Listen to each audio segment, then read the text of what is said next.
Facebook. Hang on. I'm going to start streaming and then I'm going to start recording and we'll start this going if that's okay with you guys. All right. So thanks for everybody who's joining us today for talking to us. We've got a series coming up. Claudio Tiburcio, if you have not seen him, and by the way, I've known Claudio for decades and still managed to butcher his name like I do everybody's. But Claudio has a pretty big following on social media for his cooking, which is great. But he's been a successful commercial realtor for a long, long time. He's been in the mortgage banking industry. He's even done taxes and setting up businesses and business creation. So, wealth of information. Today, we're going to talk about steps to opening a restaurant, getting you started in the restaurant business.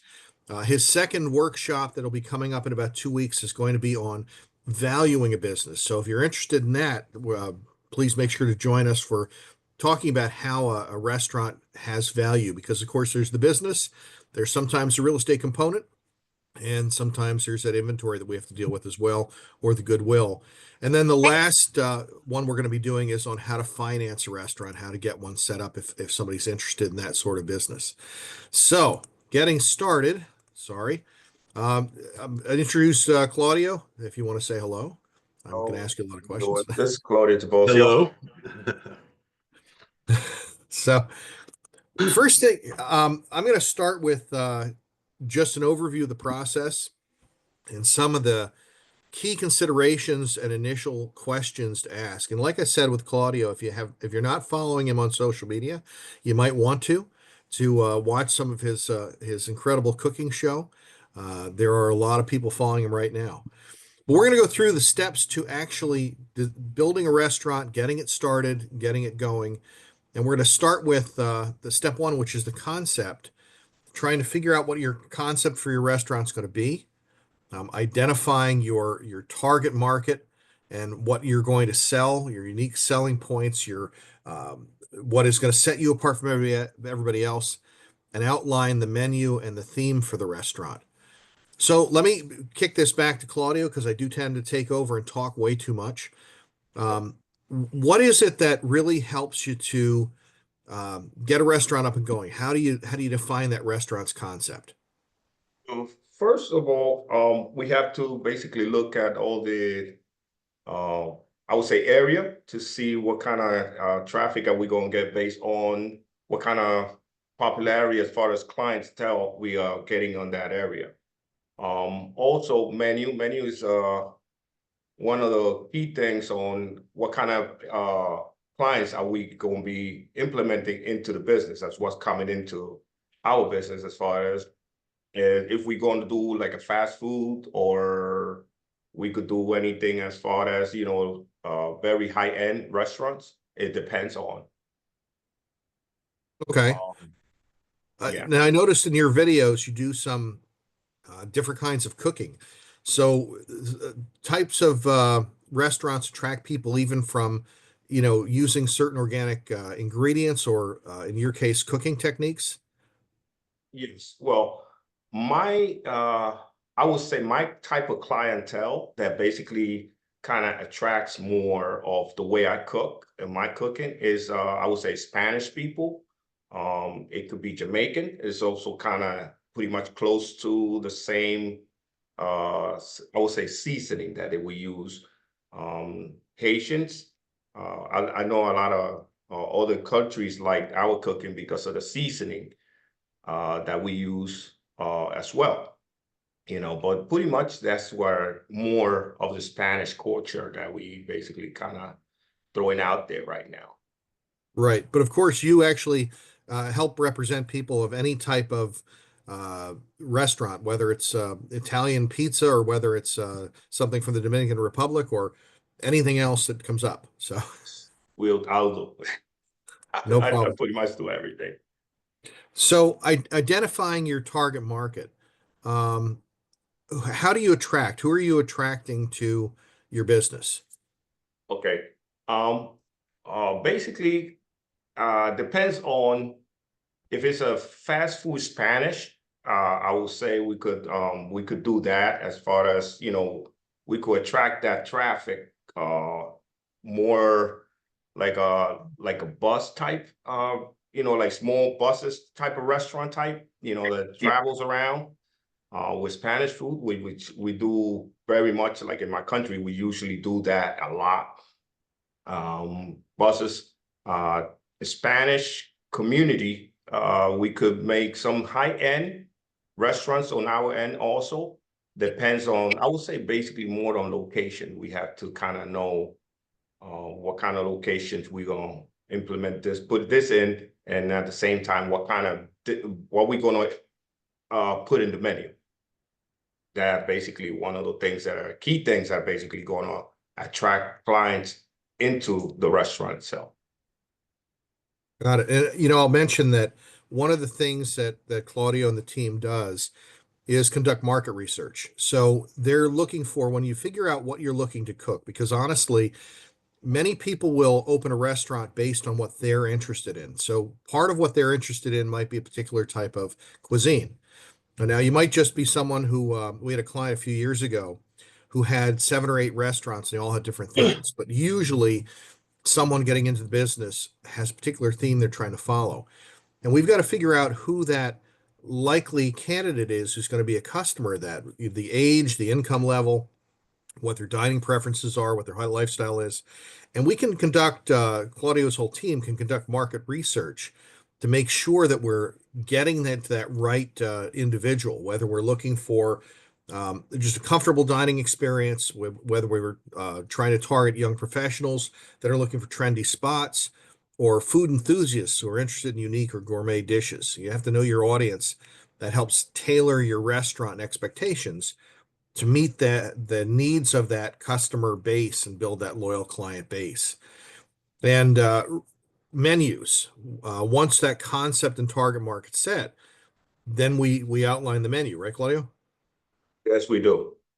Basically, we kind of have to kind of split it in different ways to attract or see what we gonna get into the menu, especially starters, main menus, the main dish, and the different type of dessert that we basically implement into the restaurant itself.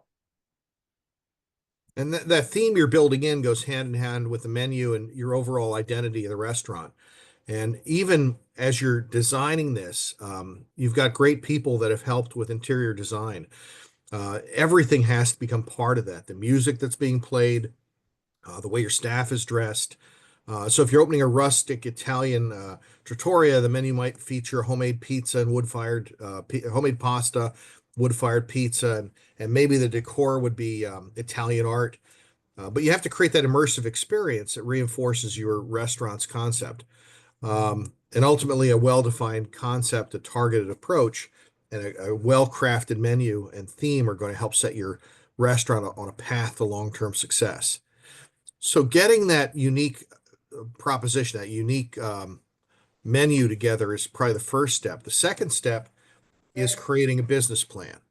And we're going to go through a few of these, but having a vision and mission statements, understanding the market, financial projections, and marketing and operational strategies are all part of creating this business plan to get this restaurant up and running. So let's start with funding. Oh, actually, I thought I had more stuff in here. I apologize. So let me start with this business plan. Is there anything you want to add to this, Claudio, on trying to I will put a plan say, together? no, I don't think so. I mean, I think everything seems pretty self-explanatory as far as, the funding part, writing details, market analysis, financial projections is needed, and in the marketing. I think that should be pretty much what The we whole need plan. as far as that, yeah.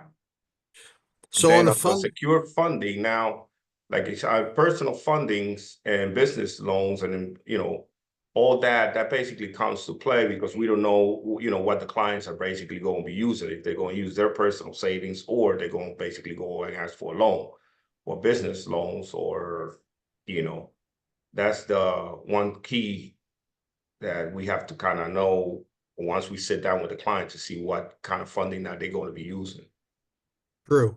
We have some slides here to kind of go through each one individually. Sometimes people actually try and use their personal savings. They've got a nest egg saved up, and they're using that to try and open a restaurant. So, what are some of the pros and cons of that, Claudio? Basically, the benefits of it is just basically it's basically no debts, no ownership or anything, fast decisions.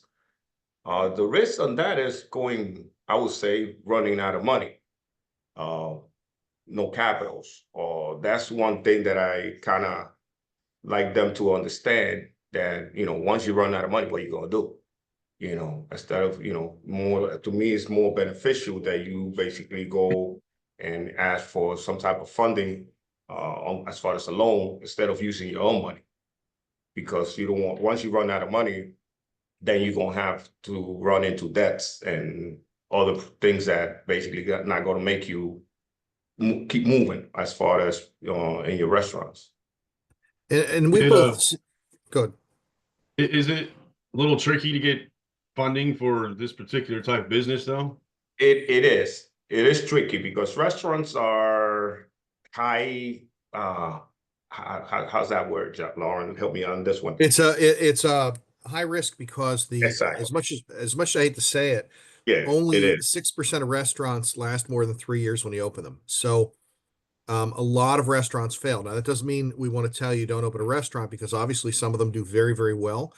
And some of those people who have had incredible success in their careers have done it by opening businesses. And that's kind of why you have to be careful, not just to open something and not understand who your target market is, what the location is. And that's where you need somebody like a professional real estate consultant like Claudio to make this happen.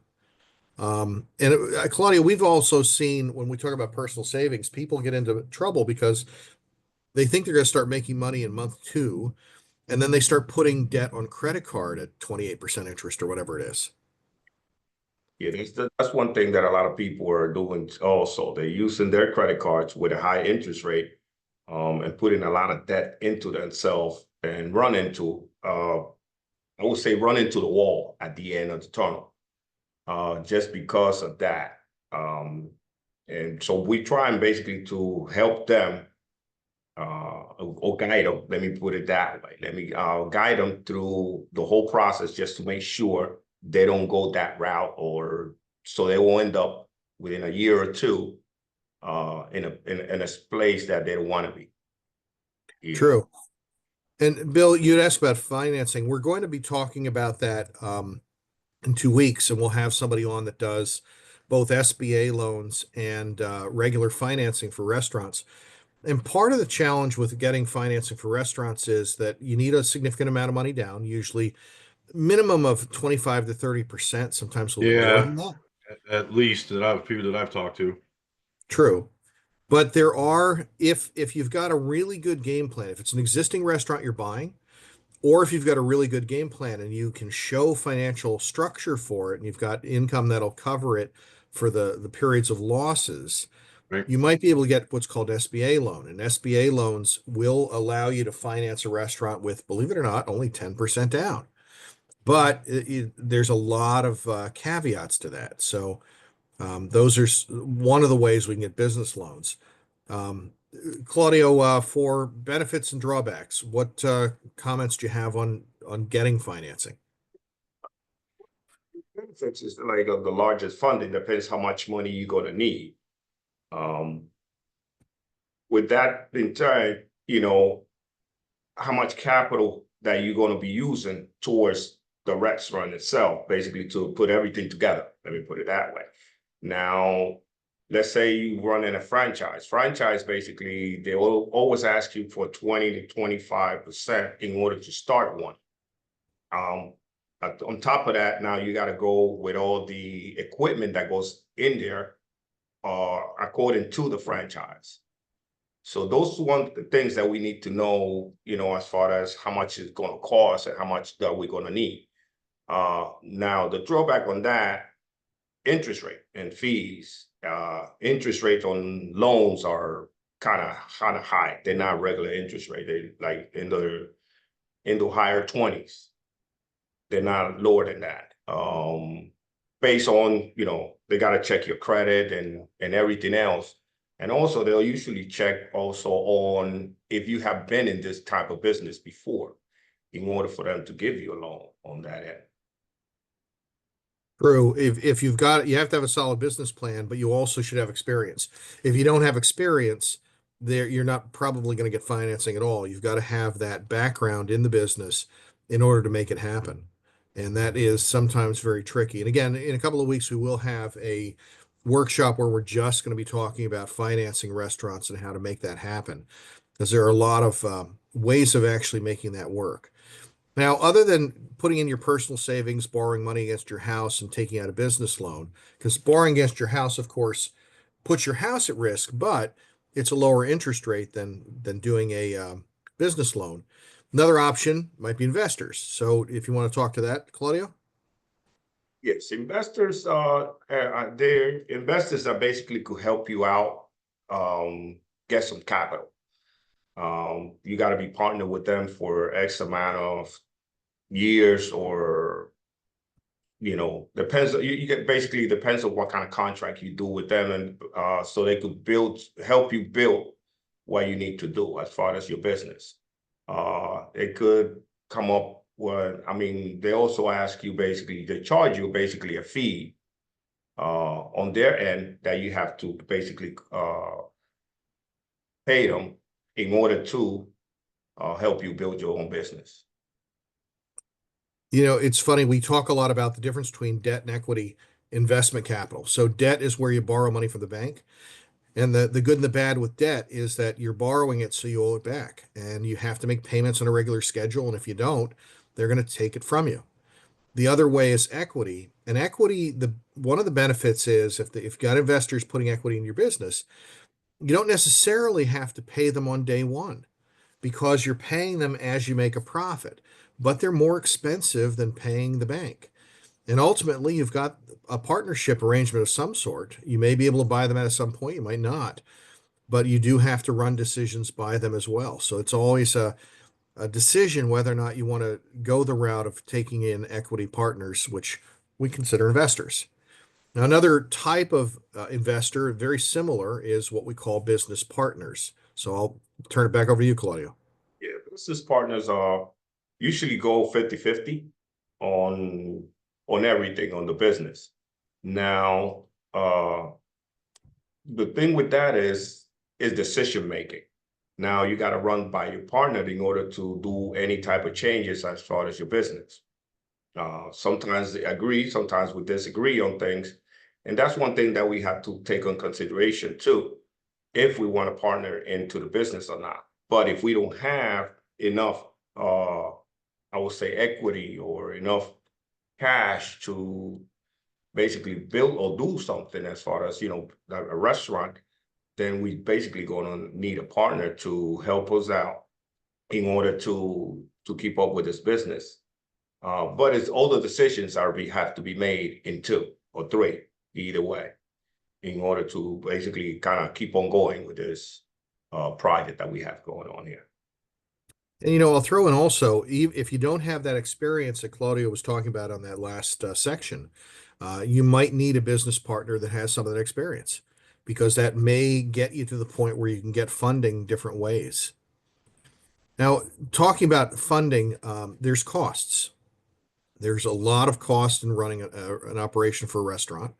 But again, you can make a great return on it if you build the right restaurant at the right location and you hit the right demographic. So, any comments or thoughts on this? Operation costs. I mean, we basically on the operation costs, we have to make sure we are, depends on how many staff are we having in the restaurants, how much product that we're gonna need to supply customers. Those are the things that we have to basically know. We don't know that exactly at a start, but once we get up and running, I would say we just need that those numbers to like that. We know how much we're gonna need and how much we got to spend in and out. One of the things that we talked about earlier is the idea that people come into a business thinking it's going to make money, on day 2. And they look at the startup costs, the cost to build out that restaurant, get the kitchen up and running, and so forth. And they don't necessarily take into account the operating expenses. And I always suggest that they plan for at least 6 months of operating expenses to cover the rent, the payroll, that inventory that Claudia was talking about, and some marketing while your business is gaining traction. It's one of the most critical aspects of making sure that you have that longevity in your business. And some of those startup costs are everything that we have on the screen. Is there anything I'm missing here, Claudio? Lease and property purchase costs, build out equipment, the initial inventory, licensing and permit fees, and marketing. Anything else that I'm missing here? This seems okay with, yeah, with everything that we need. Depends on what kind of business we're running. The licensing and permits fees. It depends on if we go and do anything with liquor or not, or any licensing for any kind of product that we have to be into the restaurants. Inventory, food, beverages, and supplies, that basically all that applies in there. I would say supplies also have to include more of like if we're going to have uniforms or not, what kind of equipment and furniture we have going on in there to make the place look more representable. Renovation and build out expenses. Yeah, pretty much it seems pretty good as far as everything here of all the expenses to start up a business. You had mentioned franchises before. One of the nice things about some of the franchises is that some of them will finance your build out. So that equipment and so forth, you might need 25 or 30% in cash, and you may need to be able to show 6 months of operating expenses in another account to make sure it runs if you buy a franchise. And there's pros and cons to franchises, but some of them do actually help you finance some of that equipment and furnishings if it's something that you can't get a bank loan for. Now, that's all startup. Of course, operating costs can include a lot of stuff. These are some of the different areas, your rent or your mortgage payment. I think Claudia always thinks it's better to own the rent, but to make sure that you have that covered, your salaries, and in the beginning, sometimes it's family members running it. Having the utilities paid, those food and beverage costs and where you're getting them from, marketing, insurance, and everything else, all of that flows into your operating costs that you've got to figure out. So those are the first 3 steps. Next one is where we spend a lot of time, which is choosing a location. So do you want to talk a little bit about that, Claudio? Location is very important on pretty much I would say in every restaurant. Depends on how much traffic we are thinking of getting in there, based on what any type of restaurants that we're going to be using. It could say McDonald's, like let me give you that franchise. We need to have some type of traffic going by. If we don't have any traffic, then we have a problem. Any other, usually locations, I would say better locations are more like shopping centers, strip malls. I would say main streets. I would say those are more accurate locations to have a really good restaurants that I could have a little bit more traffic than anything else, as something that is more accessible to get in and out if we need to. Yeah, it's always hard if you, especially if you're picking up like takeout or something like that, even if it's a higher ed restaurant, if you don't have that ability to park nearby and be able to get in and out, that can damage your ability to get that restaurant off the ground. So some of the stuff, demographics, um, and I'll kind of throw a little bit of this in. You have to make sure that your population matches your target market.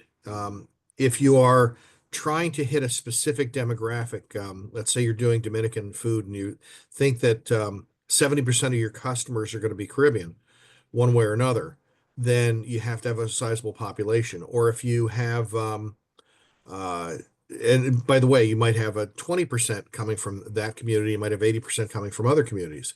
The idea is to figure out who's going to be buying your food and make sure there's enough people around that are going to do that.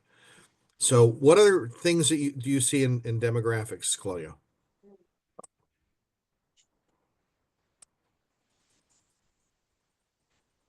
I know Um, I income mean, level is one thing we yeah, worry about. yeah, the neighborhood income level align with the pricing. Yeah, that's one thing. Usually, it depends on. I would say because some depends on what kind of restaurant it is. If it's a high-end restaurant, or if just a basic restaurant. Let me put it that way. So I wouldn't say low income for low income. High end, we basically have to know where to put a high end restaurant. It cannot just go in any I would say in any neighborhood. Let me put it that way, because it just doesn't. Sometimes it just the neighborhood itself it won't help out a lot on because if it's a high end restaurant and the people that basically like those type of food, maybe they will like the neighborhood, you know. So we just got to know how to kind of place it in which neighborhood we're going to place it in depends on, like I said, if it's a high-end restaurant. If it's a common restaurant that we just got to go like in and out, we could probably place it in pretty much in every corner. But at the same time, we got to know the neighborhood too. And there are some businesses that have been successful just hitting certain targets, like a restaurant that just serves breakfast, being close to office buildings where people work. Claudio had mentioned shopping centers earlier. One of the interesting things about malls is that restaurants that are located in a food court actually do better per square foot than restaurants that are somewhere else in the mall. And it's a little counterintuitive because you would think that if it were somewhere else in the mall, you'd have more traction from that area. You've got too much competition in the food court, but everybody goes there to eat. So you get more customers in that location. So shopping centers can work very effectively. It's trying to draw them to the right location. You had mentioned pitfalls when we put these slides together. What in here do you want to highlight?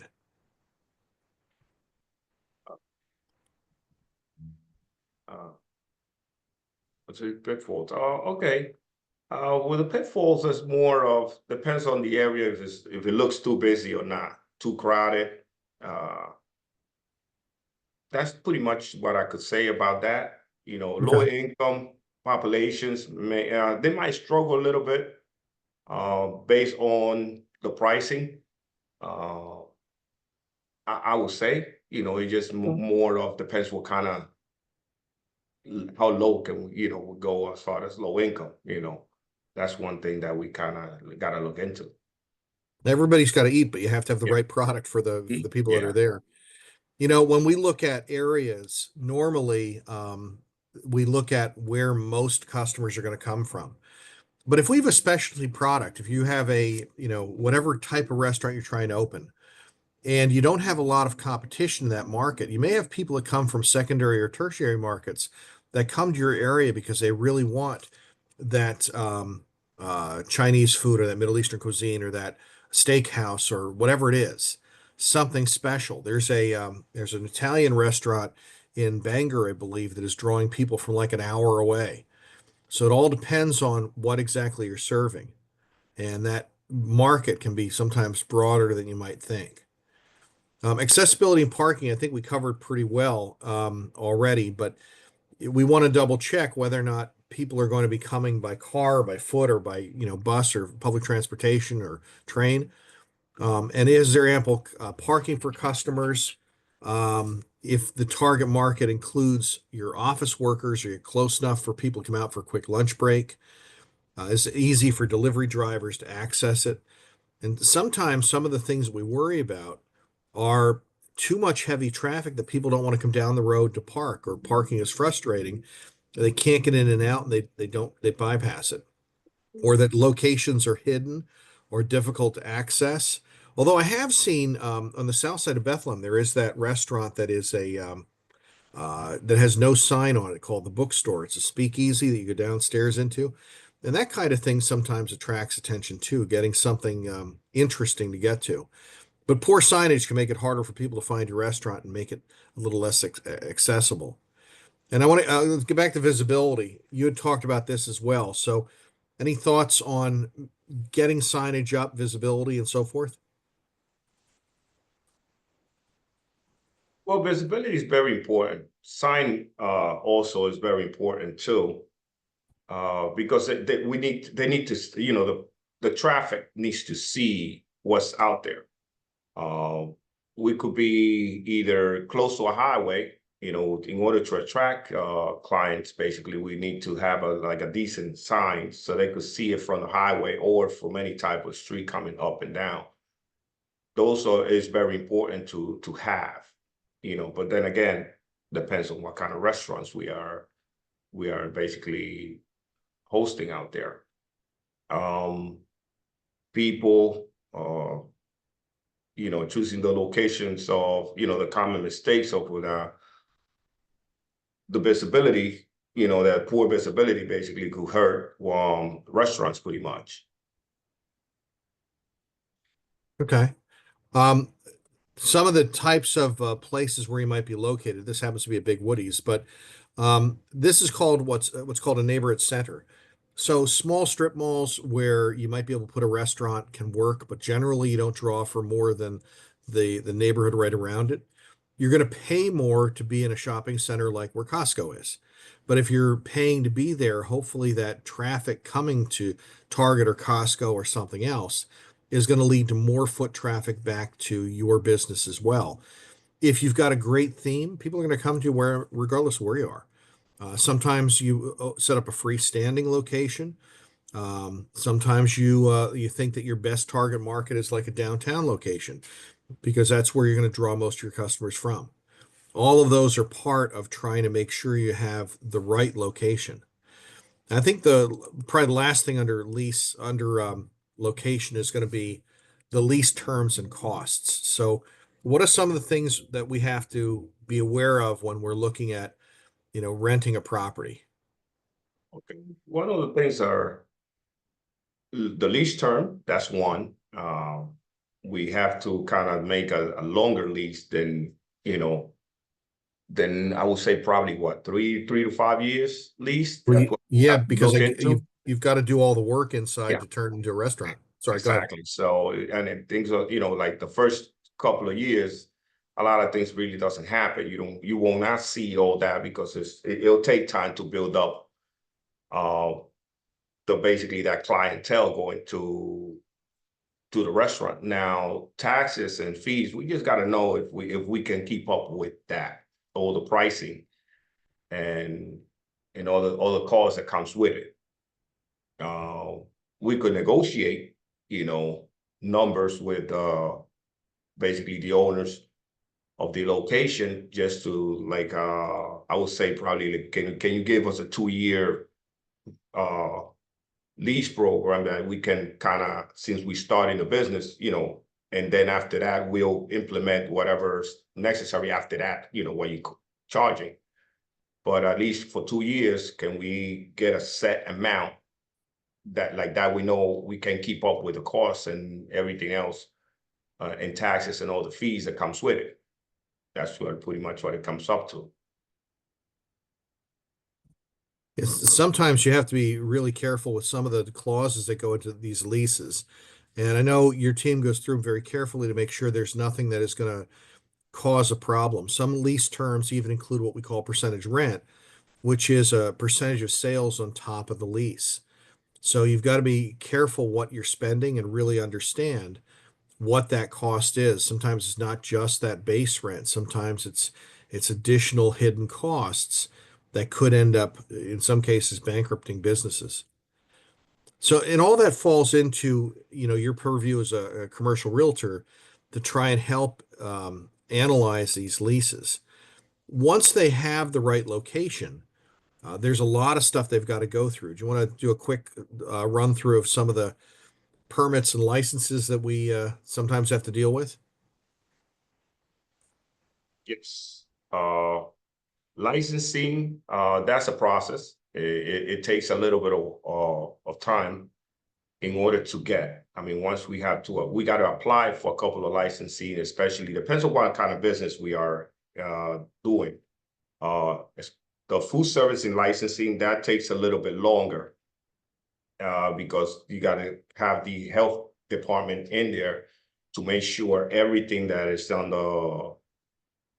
the restaurant is up to date and according to code for the health department to give you some type of permit.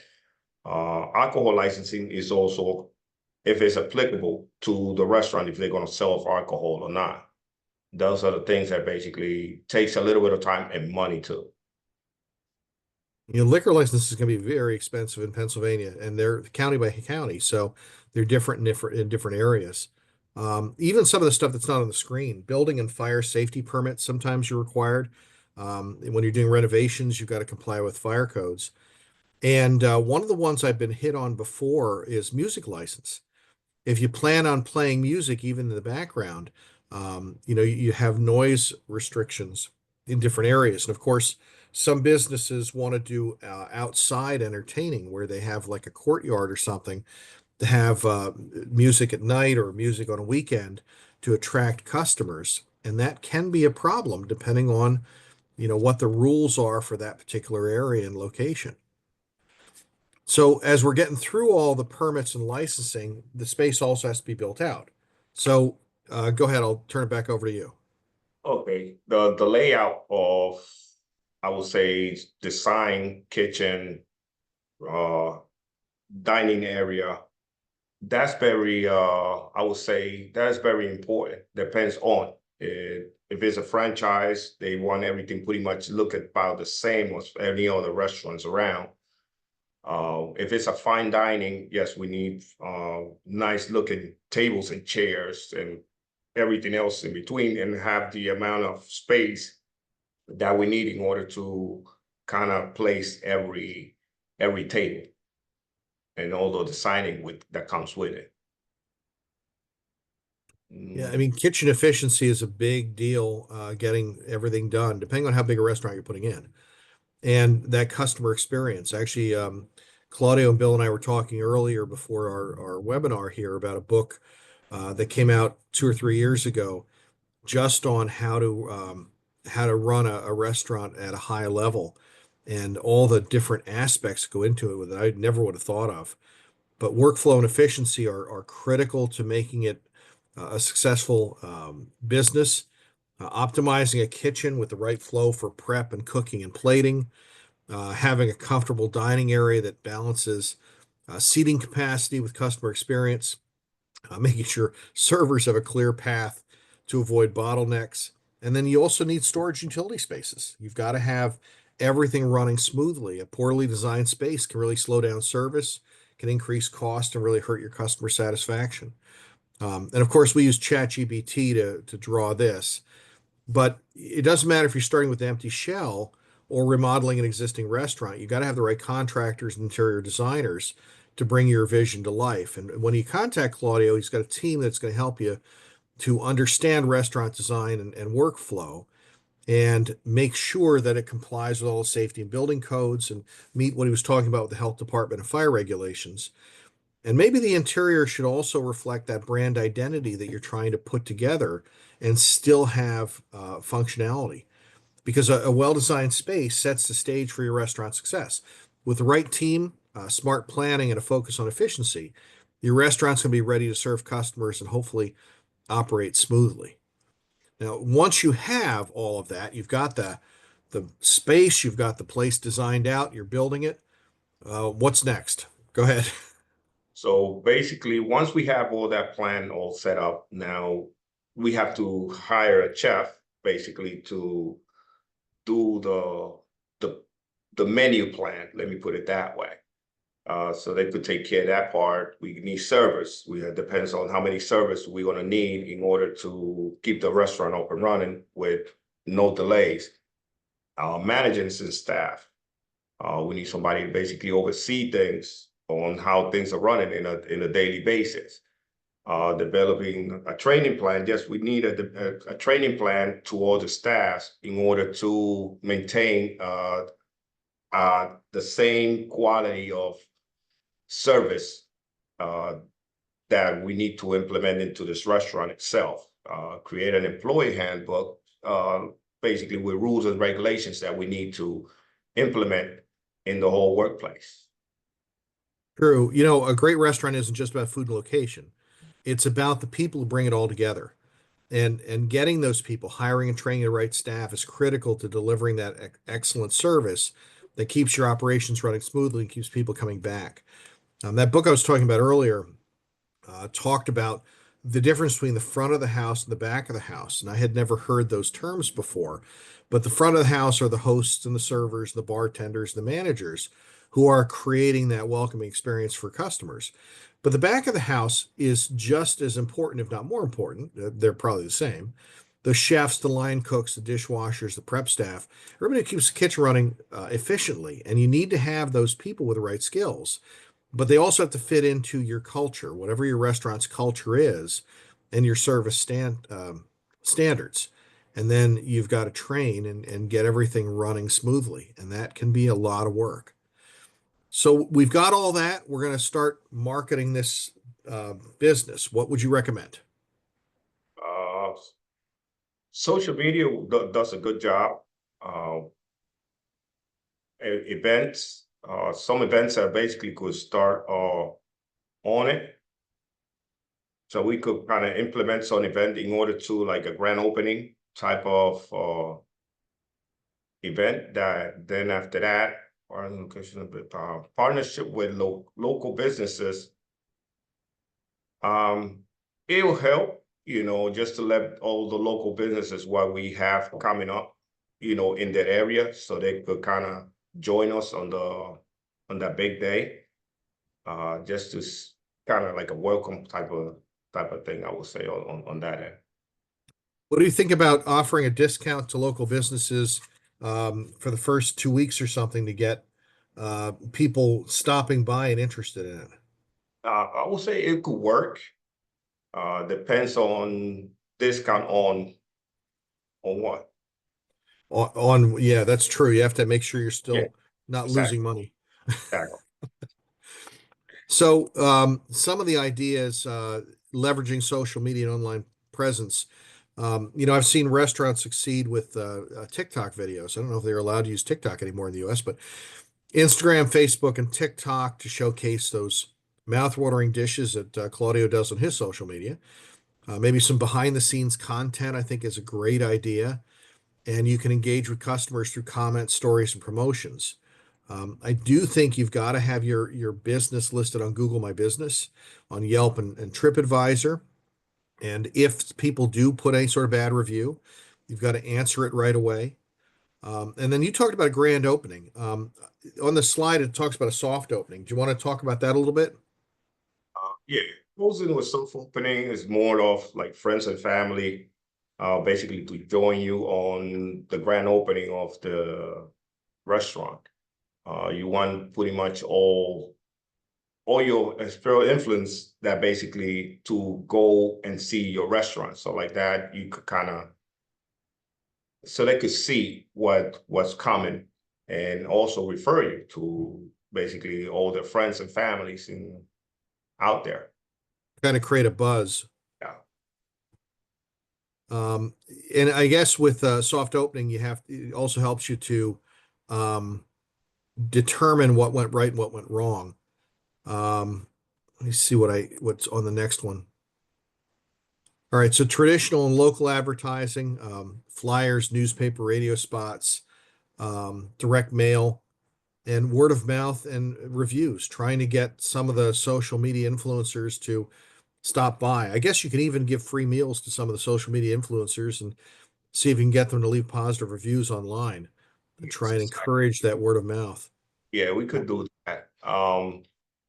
I mean, considering a billboard, I would kind of billboard is kind of depends A on lot what of kind money. of billboard. Yeah, You know, at an opening, it's kind of like, hold on a second, so because billboards could get pricey. that's true. So we need to know basically what we want to do out there in order to, to get that out there. if we can avoid a billboard, depends on the sizing. Let me put it that way. Let me rephrase that because most of now they have like digital billboards out there um, that we can kind of use. They're not as big as a big billboard, but they do the job. Let me put it that way, Right. as far as putting the restaurant out there, and so we could see what's out there. Right. And we talked about soft opening for testing operations and getting family and friends and other people to it. Um, would you suggest a limited menu for that first soft opening to test out the kitchen efficiency? So basically, on the soft opening, we don't want to have a bigger menu than it's just more of a taste in what we're going to be implementing in the whole restaurant. That's why we basically on a soft opening. We don't want to have like a stronger meal on any of it. I would say something like a appetizer type, but not to set up a whole, like a whole meal planned for the opening day. It's just something to everybody could taste what basically that's going to be what we're going to be selling out there. Okay. And it does allow you to gather feedback and look for issues with service or food quality or experience. It also probably helps you to look at kitchen operations and spot bottlenecks or delays, and then make adjustments before you do your formal grand opening. And if you need more training, then you hopefully have that done before you have a grand opening. But go ahead. Do you want to talk about the grand opening itself? Opening is a big thing because we need to have a really good staff. We probably going to need to have a little bit more than what we need. Depends on projections on how much people are going to go into the restaurant. We have to have all the tables set up. It could be tables or like the bar area with the stools and everything all set up. Decoration has to be on point with basically everything that we need, something to attract all the clients that coming in from there forward, just to it kind of impress people of the restaurant itself. Right. And then gather that feedback and if we need to make any improvements, make those improvements. Exactly. Some of the challenges, managing operational costs, dealing with staffing issues, which I can tell you from experience is a lot of fun, and navigating competitive markets. Any other tips or challenges you can think of that we might want to highlight today? I mean, I think managing operation costs and dealing with staffing, that's pretty much more of the challenges that we basically gonna see out there more, Okay. especially with staffing. I mean, if they're not comfortable with their pay or they're not comfortable with the hours, they're not comfortable with a lot of things.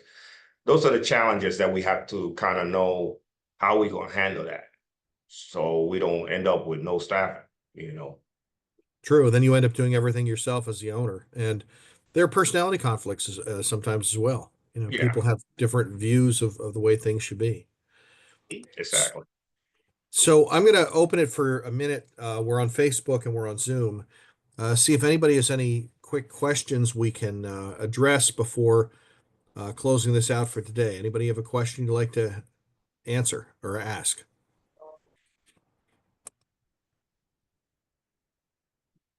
I don't see anything coming up on Facebook at the moment. Nobody from here.